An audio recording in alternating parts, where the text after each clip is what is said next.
Okay. I'd like to call this meeting to order. Please stand for the Pledge of Allegiance.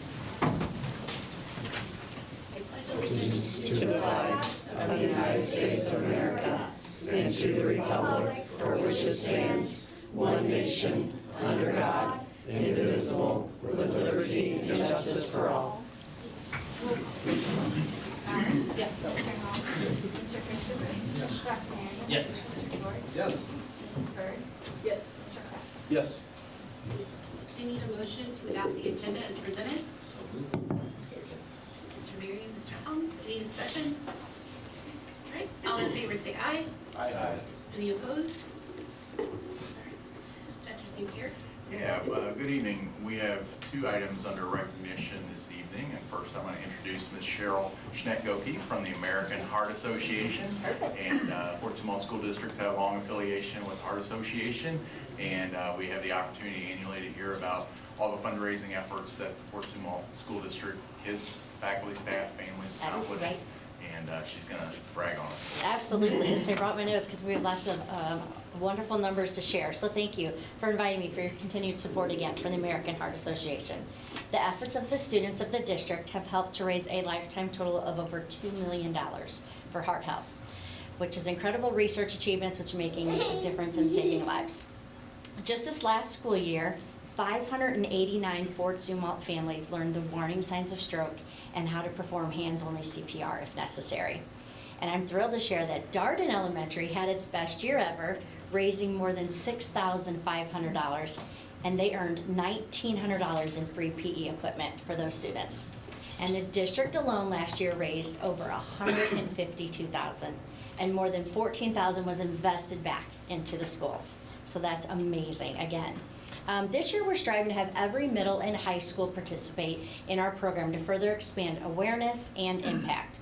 We all know that when a student is inside a building, those four walls, they're safe and cared for if something was to happen. But how do we ensure they're safe at home? So the American Heart Association is your partner between school and home. So we're teaching these families how to do hands-only CPR if an emergency should arise. We all know that lots of these homes are being, did you have a question? No. Oh, okay, I'm sorry. We all know that most of these homes are multi-generation, and so we want that impact to get home with them because we want to make champions for life. Additionally, Zumwalt is the #1 district in the state of Missouri. Again, congratulations for bringing awareness to heart health, a testament to leadership and commitment to the well-being of students and families. So not only do we give back to the schools with free PE equipment, we provide staff wellness, professional development for your PE staff. So thank you again for your dedication and partnership. Together we're building healthier community for these lives. So thank you very much. Congratulations, an amazing district to be a part of. Thanks. Thank you. Thank you, Cheryl. Next item under recognition, we have honored here by two Missouri State representatives who are joining us. We have Representative Terry Violet and Representative Mike Koslow, who will be presenting a resolution to the board tonight.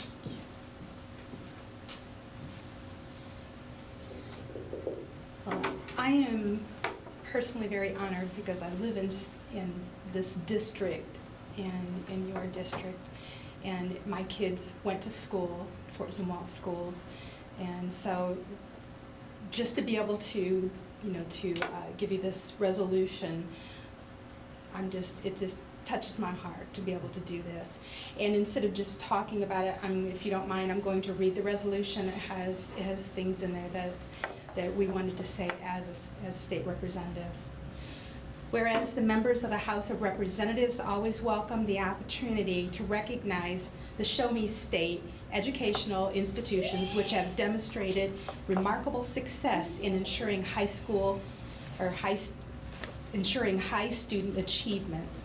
Whereas for the 8th consecutive year, each of the Fort Zumwalt School District's 4 comprehensive high schools have ranked among America's best high schools according to the U.S. News and World Report, placing them on the top 12% of high schools in the nation and the top 10% of the 359 Missouri high schools on the list.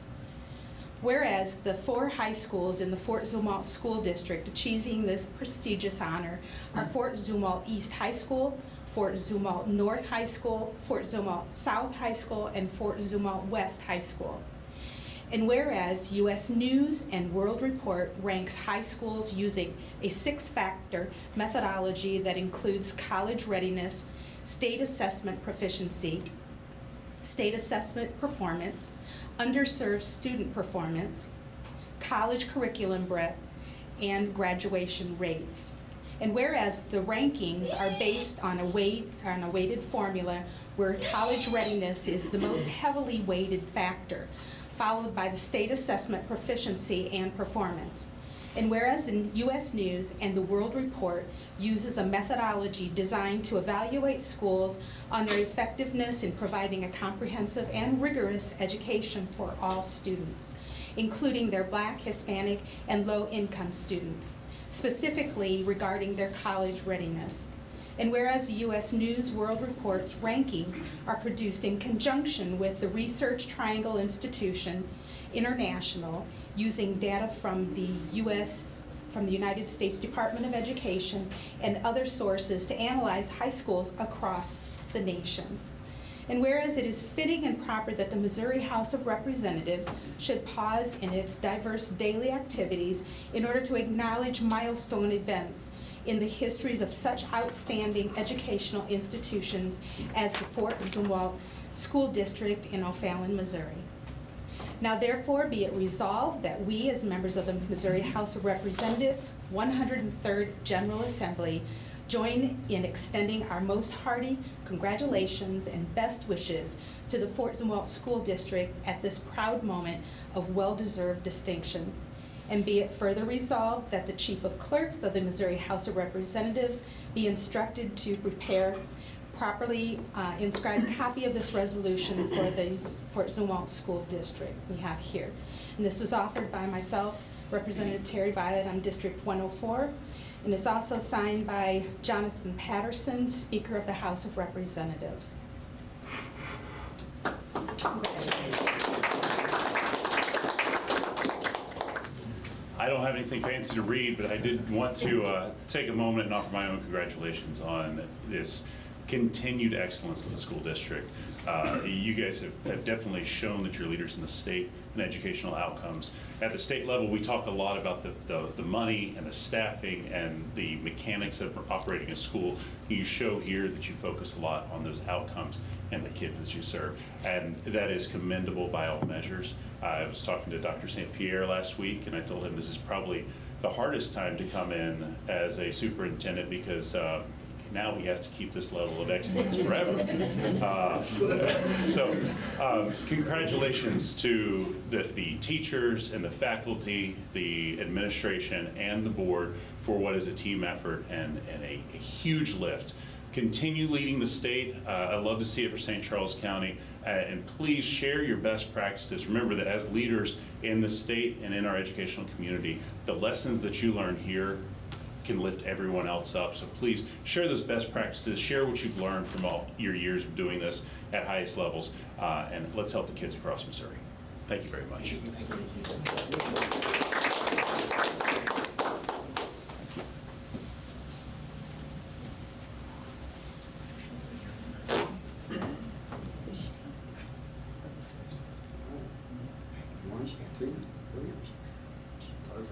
Thank you. Thank you very much for being here. Thank you very much. On record. Conversation off the record.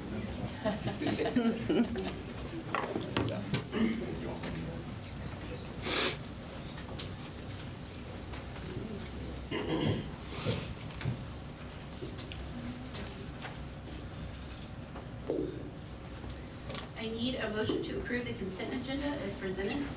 Motion. Mr. Pratt, second please. Mr. George, any discussion? All in favor say aye. Aye. Thank you. Please note that Mr. Christopher abstains.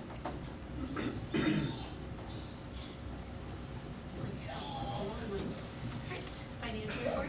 All right, good evening, and thanks for having me here to discuss our financials. Just start with the preliminary summary of the numbers. We're on pace with our budget. We're currently at a 20% fund balance. I know we always talk about that June 30th balance as kind of the metric. Really, our metric is what's our fund balance October, November, before the property taxes hit, and we're very healthy with 20%. That means we don't have to borrow money, which is the position we want to be in. Right now, the special fund has a slight negative balance. It always does this time of year until the property taxes come in and refund it. That's essentially, the special fund can only be used to pay teacher salaries, so we just try to get enough money in there for the teacher salary for next year, and that means before property tax comes in, you have that slight lull, but the general fund has enough to make up for it. The other thing I want to draw attention to tonight, so I don't sound like a broken record with the statements, is the senior tax credit update. We got recent numbers from the county. I would say the county assessor is very helpful in giving us the number. They give us a parcel by parcel breakdown so that I can track it. This was the value in '04, and it really helps know over time.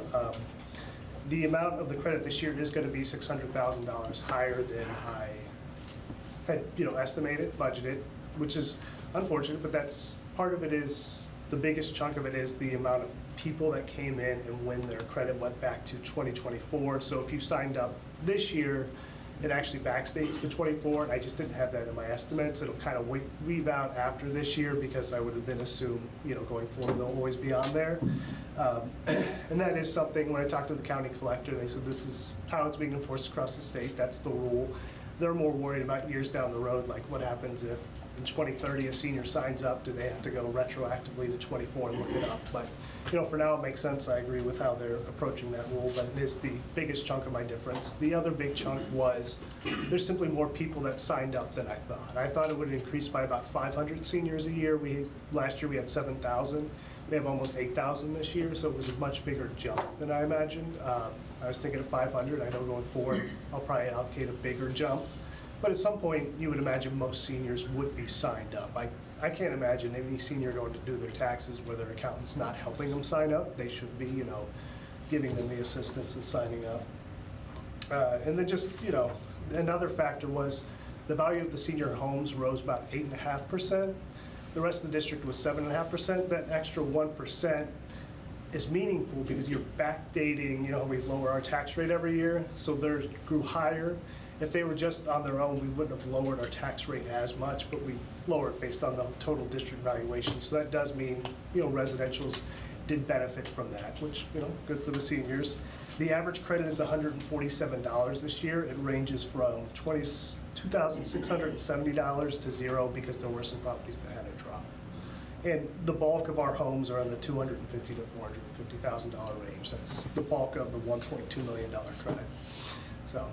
And I know, so that wasn't pleasant news towards our budget, $600,000. I do, we already have $300,000 of it is already been found. Our liability, property, and workers' comp insurance came in $300,000 less than I budgeted, and it's potentially going to be even more because we might get an experience rebate because we're trending very well with our property damage. So, they kind of set a limit that says, if you have less than, I think it's $3 million in claims, it takes so much of that and they give it back to us, and we're trending under it, whereas the last few years we trended over that number, so we're in good shape there.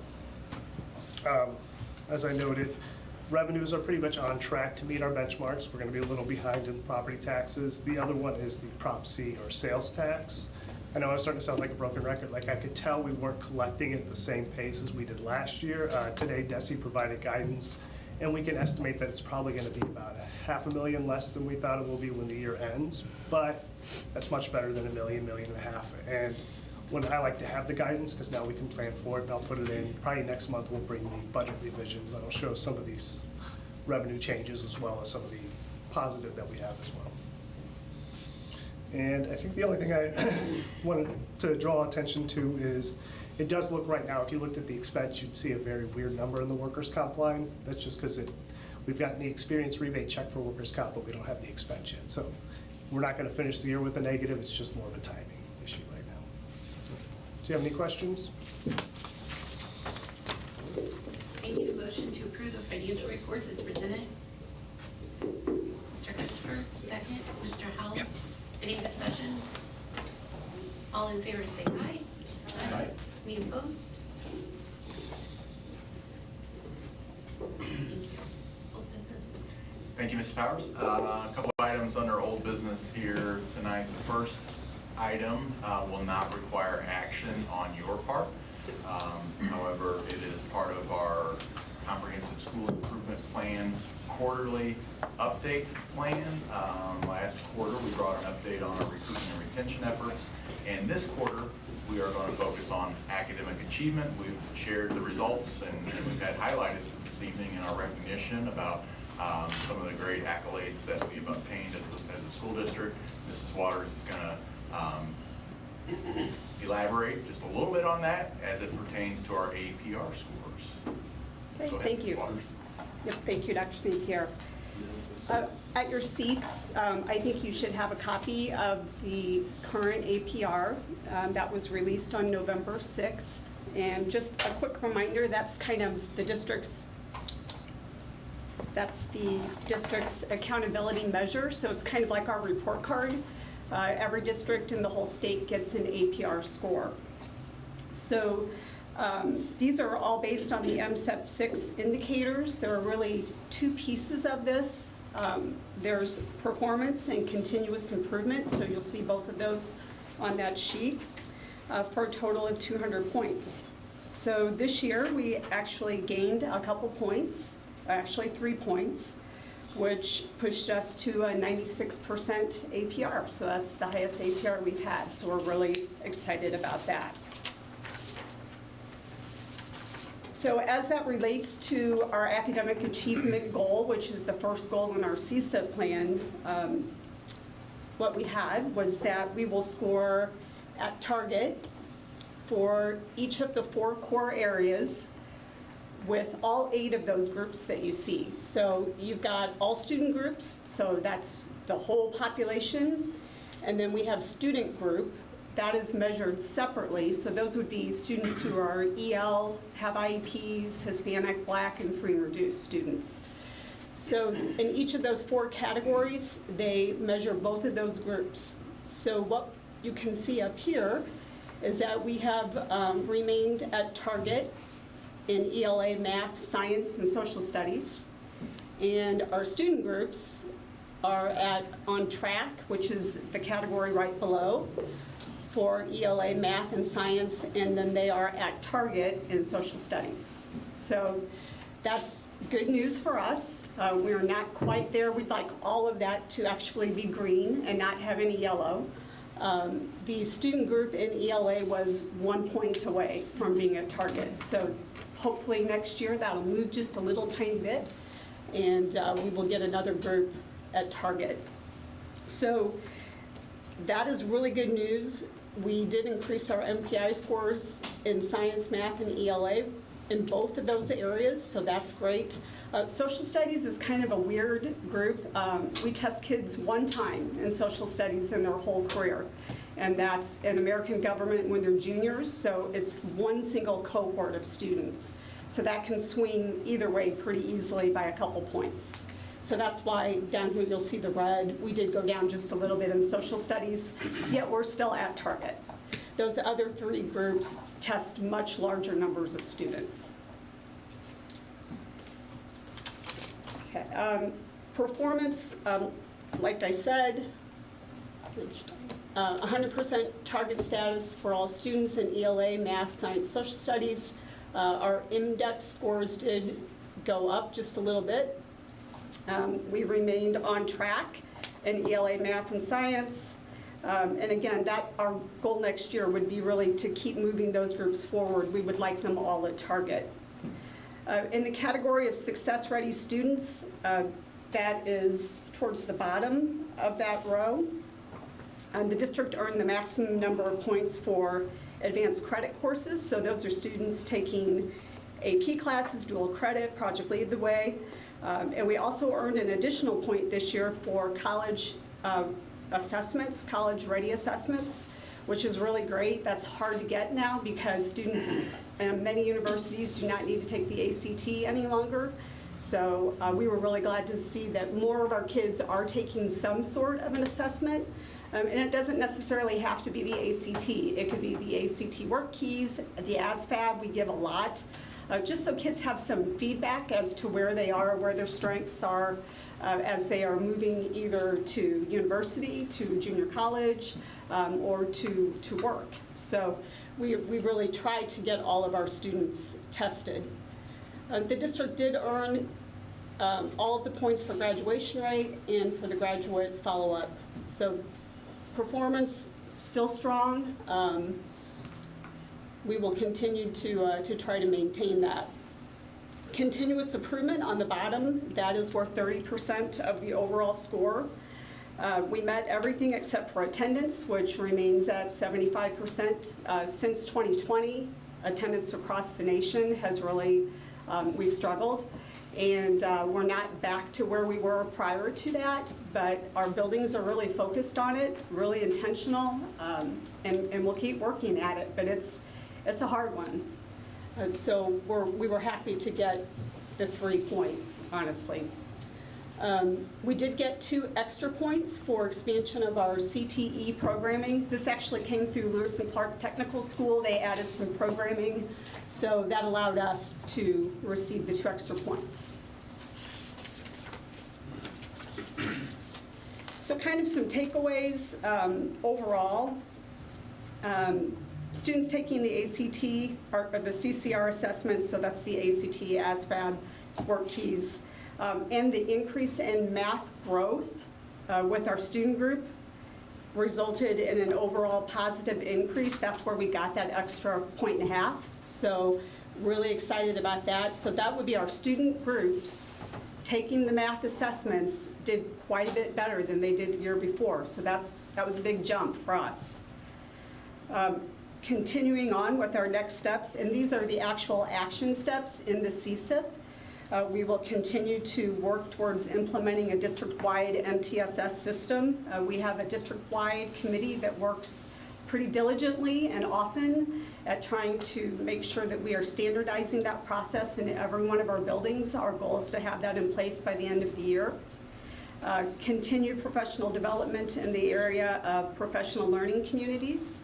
We just finished a 2-day PLC Academy with our secondary schools Tuesday and Wednesday of this week, so that went very well.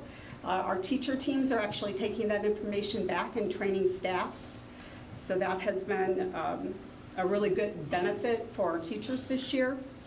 And then lastly, we'll continue to write and implement individual building plans. So all of us, we supervise buildings, we evaluate those principals. Every building turns in a building improvement plan that is based on the CSIP. And we monitor those closely with those principals. They work on it with their staffs. So we will continue to do that as we work through this. Wanted to call out a couple buildings. DeBray Middle and Pheasant Point have consistently, their scores, their APR scores have risen 4 years in a row. So I would say across the district, those 2 buildings are really just knocking it out of the ballpark. Really great job. I did add a couple slides in that I actually didn't get until after you all had your packets. These were done by Ed Plus, and they presented them last week. And I just kind of wanted to show you kind of on that bell curve, that continuum. This is the whole state of Missouri, where we are as a school district. So this is us all the way over here right now. So we're really happy. The highest performing district with districts over 5,000 students. Districts that were higher than us that were quite a bit smaller, like Nixa, Maplewood, Richmond Heights, much smaller than us. And some buildings that were not K-12 districts, like they were buildings, like K-6, K-8 buildings. So that's really great news, but the second slide I think is even more important because this is where we are on the continuum over the last 3 years. So you can see that we have consistently gotten better. It's not an accident, one and done. This is something that we keep working at, and we will continue to work at. So we're over here on the continuum over the last 3 years, and you can see that's with districts over 5,000 students. That's where we land in the state right now. So we are really, really steady. I think the good news is that, we continue to have gains, but we also know we're not finished. We still have work to do. And I would also say Dr. St. Pierre, he pointed it out in the e-news a couple weeks ago, if you've got that. This is really a group effort. This is not just teachers teaching in classrooms. This is also custodians who keep our buildings clean. It's the food service workers who feed our kids every day. It's our office staff. It's maintenance. It's everybody. Truly our teachers are doing an excellent job with instruction and helping kids grow. So that's really, really important, but we just want to make sure that you all understand that this is really a group effort. It's not one group of people who are able to do this. And thank you to all of you for continuing to support us and partner with us. We just couldn't ask for a better relationship. So that's all I have. Dr. St. Pierre, I don't know if you have anything to add in there? You stole a little bit of my thunder. Oh, sorry. That's okay. I don't right now, but I will come in just a moment. But any comments or questions from the Board of Education? It's just awesome. Yeah. Exciting Great news. job. Everybody is doing great work. I appreciate you putting that together. I mean, it's a lot of positives there. The one negative would be the attendance. Yeah. What steps are we taking to try to increase the attendance? Well, one of the things that I think is really positive is right now 3 of our 4 high school buildings, and that's really where attendance is the least. 3 out of 4 of our high school buildings have incorporated an advisory period into their day. I think our hope is that they're building stronger relationships with students. We are keeping better track of who's there, who's not there. We also have a district-wide system that makes it very easy now for buildings to check attendance every day. It's called Panorama. It has a dashboard where buildings can very quickly see where students are. It's a hard sell sometimes to get adult children, to school, especially when they work through Canvas a lot of the time, so they can kind of do their work at home some. But I do think buildings are really working to build those relationships with students so we can get them to come to school. Have we looked into attendance incentives? I think in the past we have had some attendance incentives. I don't know how many of those are still in place at this point. We used to do that quite a bit, but that is something that we could definitely look at. I don't like the idea of bribing them to come to school. I know. It helps. Yeah. We used to have some things like that tied into final exam exemption. You're right, I think we got some mixed results on that, honestly. So once kids realized they were no longer exempt, then the attendance would suffer even more. So, Jen mentioned, things related to culture and climate of a school. We're certainly intentionally focusing on that sense of belonging, not only for our faculty and staff, but also for our kids, because we know that when they feel like they belong at the school, they're just going to be more likely to attend on a regular basis. So that's an important piece too. That's not as tangible, and it's a little harder to wrap your hands around that. But that's a point of emphasis as well. That's in our continuous school improvement plan.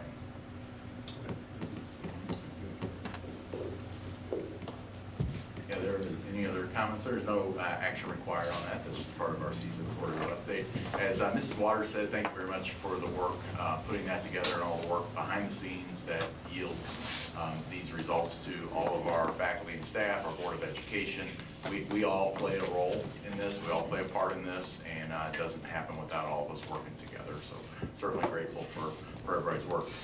That's just a function of all of our work. A little less behind the scenes, that's also a function of this work, but it's not quite so much in the spotlight of the things that we've talked about here, is our continuous school improvement plan. Mrs. Waters highlighted kind of that 3-year positive trend that we've seen with our APR scores, and there's a correlation there that I would like to attribute it to, and that is our continuous school improvement plan that we are winding down, kind of are entering, I guess, in the midst of our 3rd year of that CSIP. And so that kind of brings us to our next item on the agenda. We have an Education Plus agreement. When we wrote this CSIP as a district with lots of representation and lots of help from many members of our school community, we used Education Plus to kind of help facilitate this process.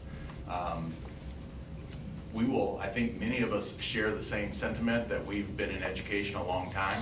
We've seen lots of continuous school improvement plans, or CSIPs. Many of us share the same sentiment that this is the first time that this has really truly driven our work. It identifies our priorities, it identifies where our resources go, and I think that we can very clearly see that we have positive outcomes that are associated with that. So all of this to say, now we're getting ready for our next version of our continuous school improvement plan. We see lots of great results. We're not there. We want to continue to focus on improving, and we have some things that we still need to keep moving forward on, as they are mentioned in our CSIP, but we see no need for a complete and hard reset here. We're more envisioning a revision and an extension of our CSIP. There are certainly things that we want to tweak, but we would also like to use Education Plus as we did last time. They're very familiar with the state requirements in the CSIP. They're very familiar with the process, and it's good to have a neutral facilitator to help kind of spearhead some of these conversations. So in your packet is an agreement with Education Plus to help us move into that next segment of our continuous school improvement planning, and this will be in place starting next year, but we're ready to start that process soon if we can get board approval on that. It's a commitment of about $6,000. We would say it would not exceed that, because we think we may kind of be able to skinny that down just a little bit, but it would not exceed $6,000. So that agreement is in your materials, and would just ask for your approval of that. I need a motion to approve the Education Plus agreement as presented. So moved. Dr. Marion, second. Mr. Christopher, any discussion? I have a question. Just, I'm reading here to, session will include representatives from across the district and the community. How do we go about selecting the representatives from the school district? Yeah, we, in the past, we have had each building appoint some members from parent groups or from members of the community. Some other districts have used application processes where they would, kind of open it up and then select from there, but, you have to be a little careful. It doesn't get so big that it's unwieldy. So our principals are designating individuals? Okay. Anyone else? All right, all in favor say aye. Aye. Any opposed? Okay, thank you. That takes us to a couple of bond-related matters. There is an amendment to the Aquatic Center service order. We've talked a lot in the last couple of months about what we're going to do with our remaining bond spend funds. We had an existing service order with Corrigan Clark. They are an architecture firm that has been selected to work with us on the major bond projects as a result of our 2022 bond issue. We had an existing service order that was in effect for the Aquatic Center to have them do the design work for the swimming pool. We have since decided that this is not the right time for us to move forward with that project. We need to close the loop on that service order that exists. And basically what this says is that right now we are moving forward. There are no further obligations in regards to a swimming pool with Corrigan Clark, either from Corrigan Clark or from the Fort Zumwalt School District. We have paid for any work that they have performed, but this just kind of is a formal memorialization that at this point we're not moving forward, and just closes the loop on that. Memorial service. Yes, very well. Didn't mean it that way, Dr. Marion, but yes. We're gonna put it in writing. Just hit me, Frank. We're gonna agree to it in writing. Lost of a pool this morning. We never had. I need a motion to amend the Aquatic Center service order as presented. I'll motion. Mr. Pratt, second. Dr. Marion, any discussion? All in favor say aye. Aye. Any opposed? Okay, thank you. And then next item, and again, this is in the theme of bond related items here. And again, continuing with the Corrigan-Clark theme here as well. We have elected to build our next storm shelter, which these are projects that we are moving forward with that 2022 bond, is to increase the amount of storm shelters we have, particularly at the elementary schools. We've identified Westhoff as the next best site for that for a number of reasons. One, they're encroaching upon, just comfortable capacity at that building. We also know that we're continuing to see some additional growth on the north side of the district.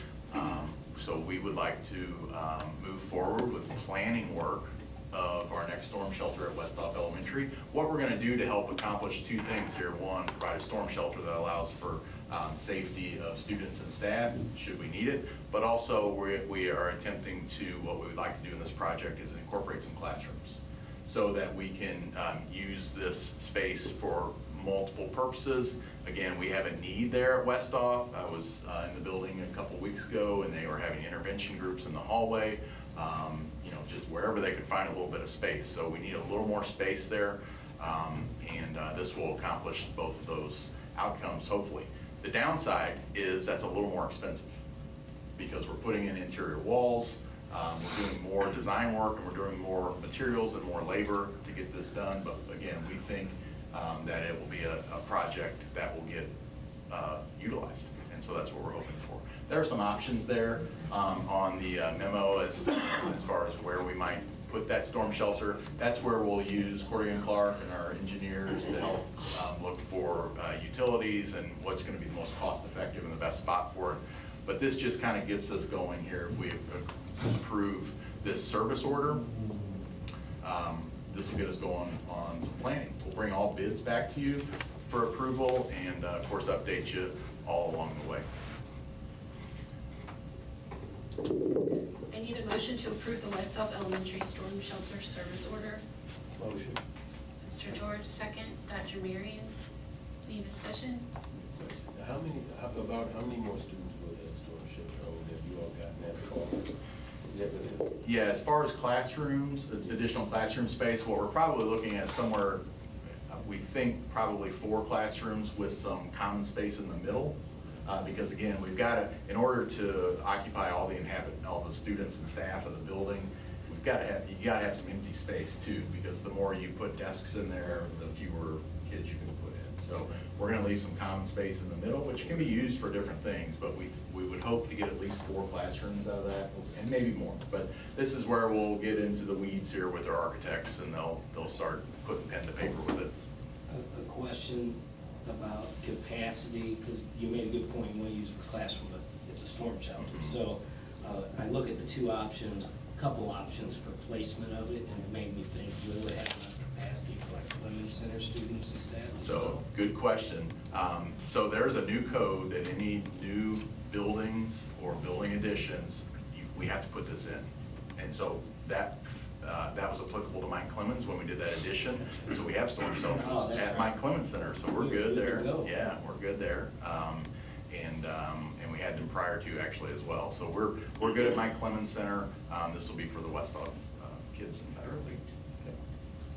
I assume this would necessitate new restrooms? There's some restrooms there? Yes, standalone restrooms and standalone HVAC is required by the code. We learned something from North High? We did, yeah, okay. Which again is a cost issue too, that kind of drives up the price a little bit too, but it's all, it has to be designed to be kind of a self-contained space. Yep. Anything else? Right, all in favor say aye. Aye. Any opposed? I told Lisa Kester she didn't have to be here tonight. New business? Okay, new business. So we are moving on to board candidate filing for the April 7th, 2026 election, and this will require board approval as well. I'm going to read this prompt here. It's a little wordy, but the main reason I want to read it is so that I don't mess it up, because this is an important issue here. We want to make sure that the community is fully informed of the process should eligible constituents wish to sign up to run for the board. So, the Fort Zumwalt School District encourages qualified persons interested in running for a position on the school board to file to be a candidate in the April 7th, 2026 election.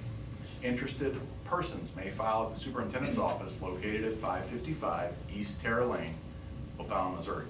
Filing will begin on December 9th, 2025 at 8 a.m. and will continue during the district's regular business hours, which are Monday through Friday from 8 a.m. to 4 p.m. Except for the first and last day of filing, filing will not occur on days that the school district's central offices are closed due to inclement weather. Filing will also not occur on the following holidays when the school district's central offices are closed: December 24th, December 29th, and December 30th from 8 a.m. to 2:59 p.m.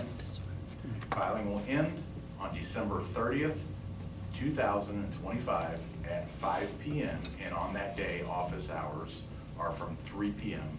to 5 p.m. on that date. The names of qualified candidates appear on the ballot in the order of filing.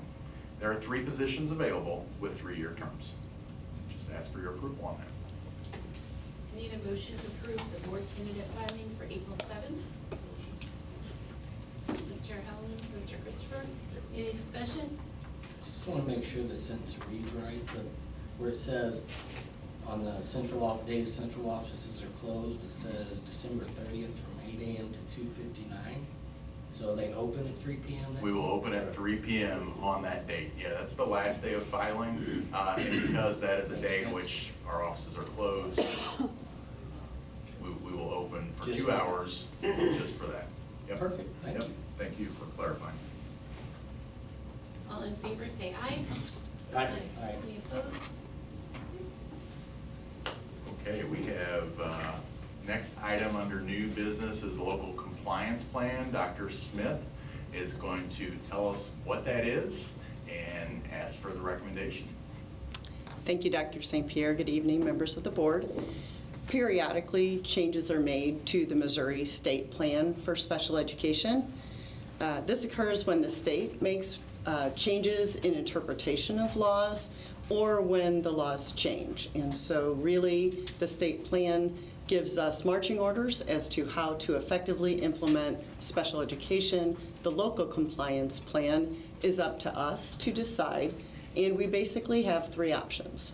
We can adopt the version that was presented from DESE in September without any revisions, and it will automatically be approved. We have a choice to make some revisions, in which DESE then evaluates those revisions for compliance with law. Or we can write our own local compliance plan, which is a more extensive review. I recommend that we adopt the version that has been written by DESE. It is absolutely in compliance with state and federal law and allows us to have automatic approval through the state. So if you have any questions, I'd be happy to entertain them. Otherwise, I would ask for you to approve the local compliance plan as presented in your packet. I need a motion to approve the local compliance plan as presented. Dr. Marion, second, Mr. Christopher. Any discussion? All in favor, say aye. Aye. Any opposed? Okay. I was tempted.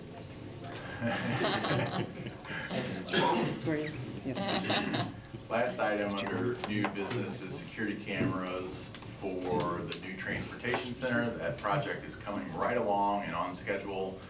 So we know we're gonna be really pleased with how that project turns out. One item that we did not include in the initial bids, and this was intentionally because we wanted to make sure that we had a good grasp on what our needs would be and take a little bit of time in gathering that, putting that bid package together, was security cameras for the center.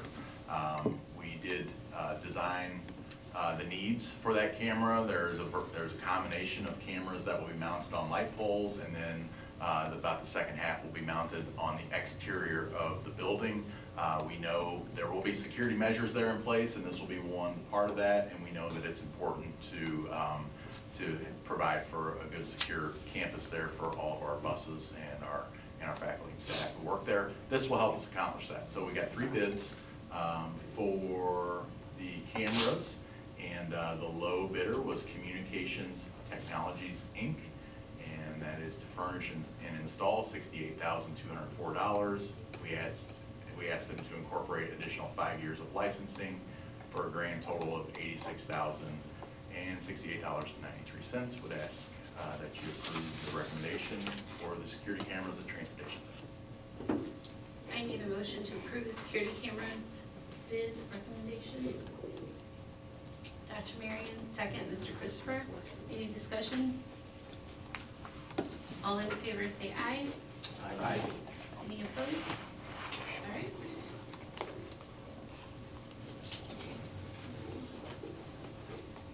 All right, this concludes our agenda, and we will not return to open session after the closed session. I need a motion to adjourn to closed session in accordance with RMSO 610.021 to discuss the approval of the minutes from the October 16, 2025 closed session meeting, hiring, firing, promotion of personnel, and student personnel. Mr. George, second. Mr. Christopher, roll call please.